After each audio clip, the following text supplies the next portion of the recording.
अस्सलामुअलैकुम वरहमतुल्लाहि वबरकातुहू। दोस्तों की हाल चाल ठीक ठाक है खरी। तो मेरे दोस्तों, मुसलमान एक ऐसी चीज़ है जिंदे उत्ते सब तो ज़्यादा इम्तिहान आउंदे आ और मुसलमान नूं अल्लाह सब्र करन दी तौफीक भी दिंदे आ।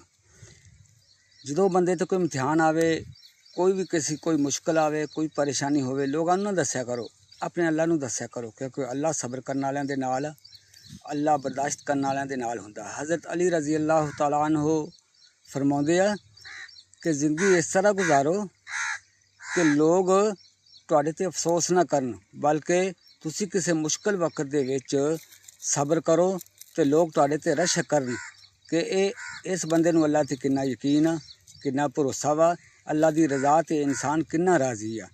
ते जदों अल्लाह दी रज़ा ते इंसान राज़ी हुंदा ते अल्लाह फिर बहुत ही नेमतां नाल अपनी रहमतां नाल नवाजदे आ। इम्तिहान अल्लाह दी तरफों आउंदे आ और अल्लाह ही इम्तिहानां दे विचों कड्ढण वाली ज़ात आ। ते मेरे दोस्तों बुजुर्गों, इम्तिहानां दे विच बर्दाश्त कीता करो, सब्र कीता करो। हमारे उलमा जिहड़े ना वो दसदे आ, वो फरमाउंदे हमारे उलमा कि सब्र दा अजर अल्लाह रब्बुल इज़्ज़त खुद दिंदे आ। इस वास्ते अल्लाह रब्बुल इज़्ज़त सानूं इम्तिहानां दे विच कामयाबियां अता फरमावे, अमल दी तौफीक अता फरमावे। जज़ाक अल्लाह।